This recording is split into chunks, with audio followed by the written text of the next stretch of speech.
Ladies and gentlemen, are you guys ready for a wild theory? Let me start by showing you this.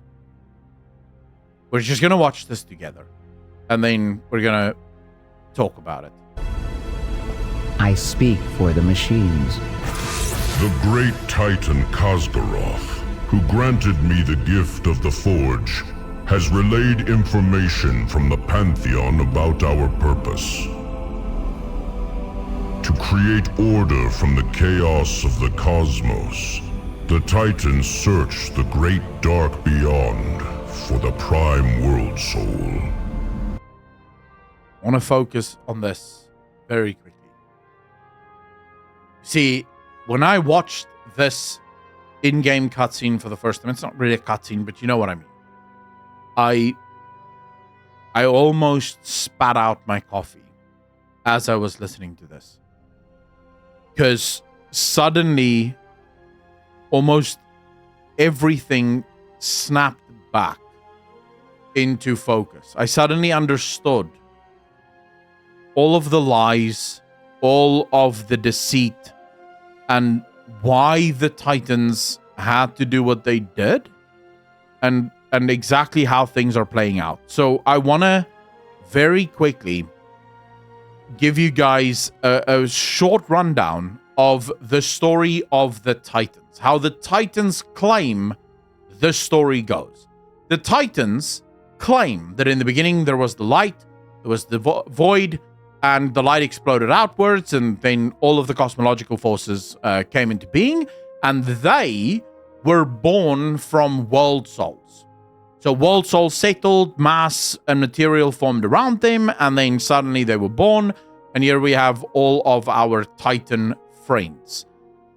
The book in the Shadowlands from the Brokers cast a little bit of doubt on this origin story, because the Brokers go a little bit deeper into their explanation of the origins of the universe. You see, the Brokers, with the help of the language of the first ones, derived at a place where, in the beginning, there were two forces.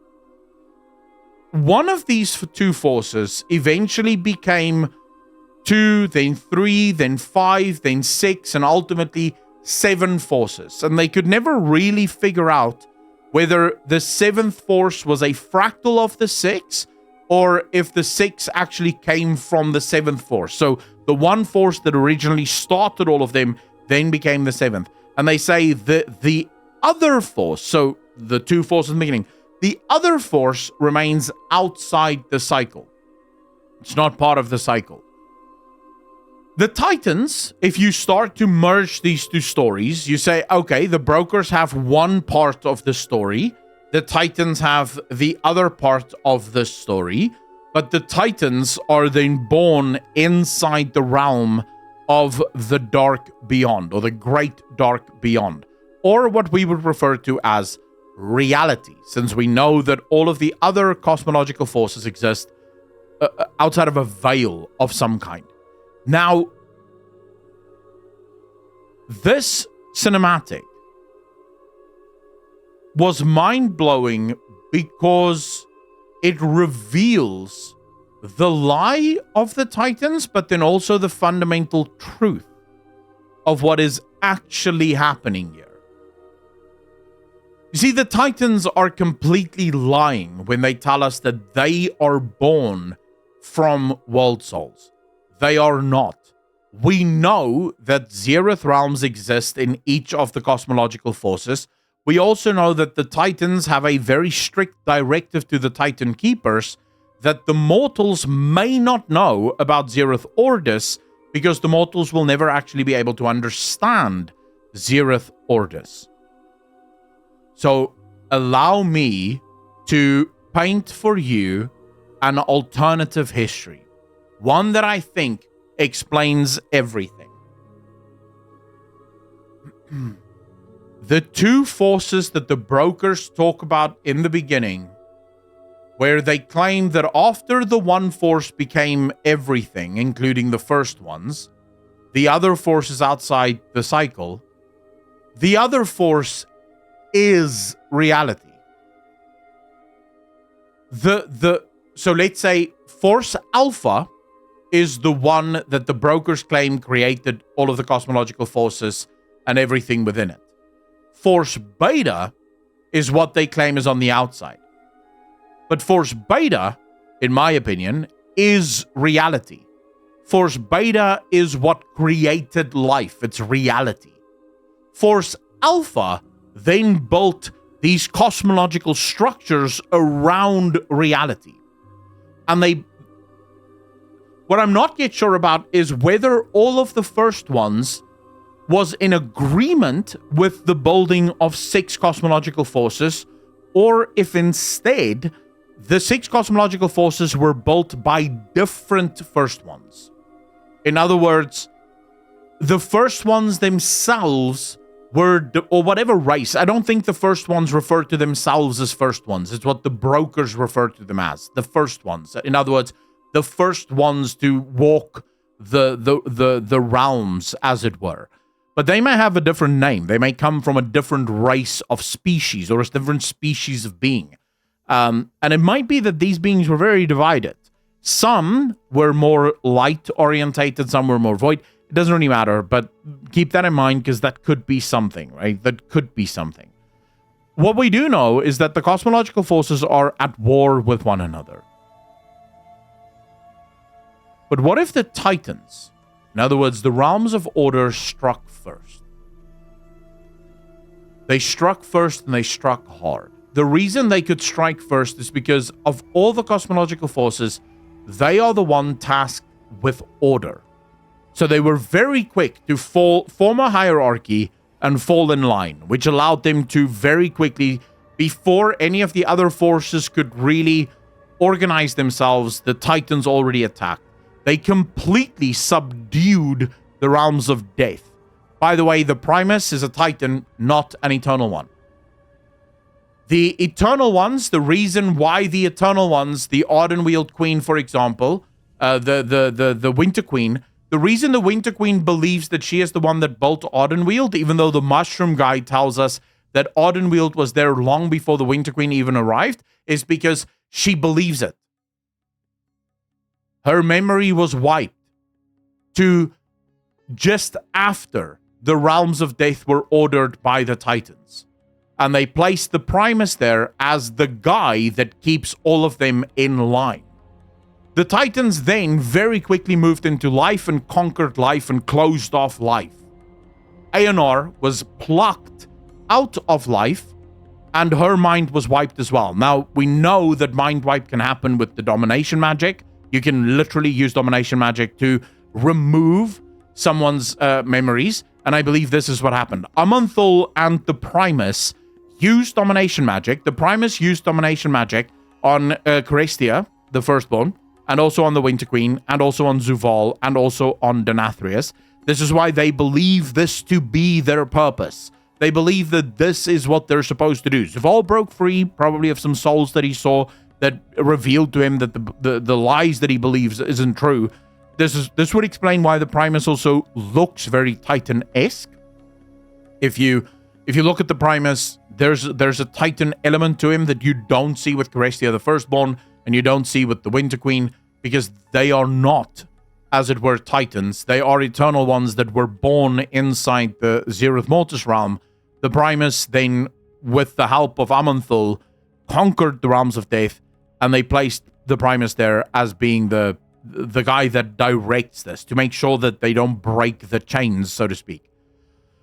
Aeonor was then captured from the realms of life, and Aeonor was also mind-controlled because the Titans realized if they are going to be successful at conquering reality, they need life. But they don't want life unchecked, because life unchecked is a little bit dangerous.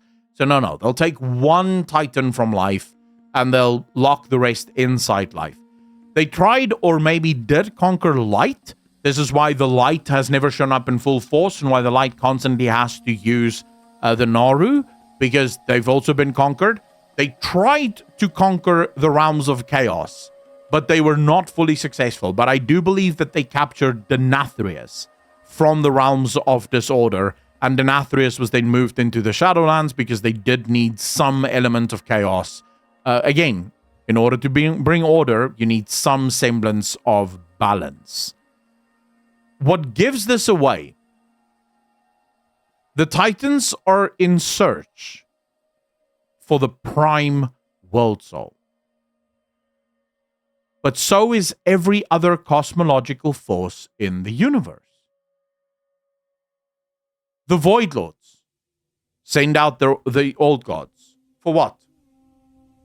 The Prime World Soul.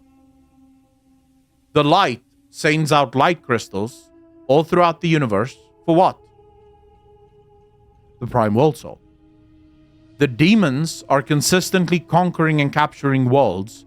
For what? The Prime World Soul. You see, after Force Alpha subdued and encircled Force Beta, the directive was that the cosmological forces are to try and twist these titanic beings to their will in the greater game. We already know that if you look at the cosmological map of World of Warcraft and you zoom out, there's something larger happening on the outside of our cosmological universe.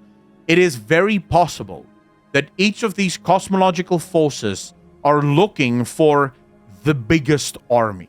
They're looking for soldiers to fight their greater war. Now, this would not be weird. There's plenty of fantasy universes that have many gods. So to us, these would be gods that's fighting each other, and it is possible that this is what they're trying to do.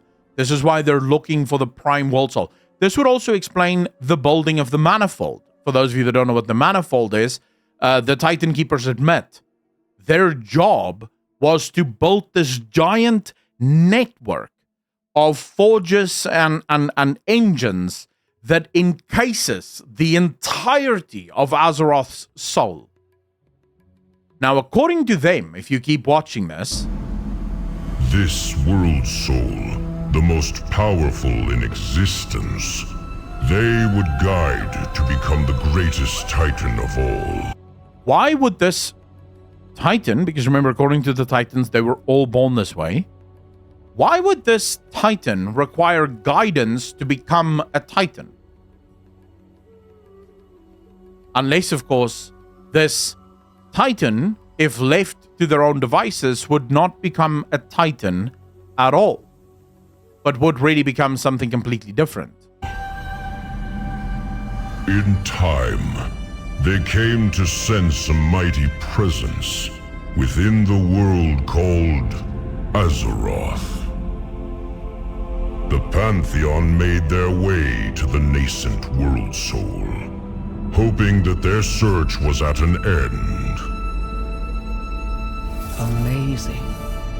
It's as though Keeper Arcadus was delivering the word of the great Khaz'goroth himself. These logs must be the architect's personal records of everything. I wonder how many more we can recover. Ghostfire, they didn't switch. None of the Titans that you currently see following Aman'Thul are actual Titans. Aman'Thul and the Primus, and most likely a few others spread throughout the universe, are their own thing. The ones you currently see were abducted from their realms and then forced into servitude by Aman'Thul and the Primus. They serve at the behest of Aman'Thul and the Primus, and they can't do anything else, right? Because they're being actively dominated. Sargeras broke free because Sargeras saw the truth of what was actually transpiring and what was actually happening, and the same for Zuvul. The question is just, what did they see? What is this? What happened that truly allowed them to break free and allowed them to turn their back on the purpose, as it were? Okay, so the Manifold baffles me, because the Titans claim that the Manifold was so that they could inspect Azeroth, that they could make sure that Azeroth was safe, and they could investigate, and they could study Azeroth's soul. But we know for a fact that the Manifold does much more than that. Much, much, much more than that. And then, of course, they also tell us that the Manifold was ripped apart by Sargeras, again, I think, on purpose. I think Sargeras did that on purpose. Because Sargeras realized that the Titans were not trying to order the universe. The Titans were trying to gain ultimate victory. And ultimate victory means that every single one of the true World Souls are twisted into order. Now, of course, we learn in this, I would be remiss if I didn't mention this, we do learn that Baladar, the crystal, according to the Titans at least, is a calcified essence of Azeroth. I don't think that's true. I don't think it is a calcified essence of Azeroth. There's just so many things that don't make sense about that. But I think from the Titans' perspective, it's a lie that was worth telling. It is a lie that was worth telling. What it is, I'm not yet entirely sure. Maybe the next this quest gives us a bit of insight into what Baladar or what Baladar actually does. The fact that Baladar can shift from light to void as easily as it does, if it is a calcified version or a calcified piece or essence of Azeroth's soul, this has some profound implications on what Azeroth actually is, if indeed it is Azeroth. The reason I find it very difficult to believe that this is, in fact, Azeroth is, why would the World Soul require these calcified versions of her essence? What would possibly be the need for it?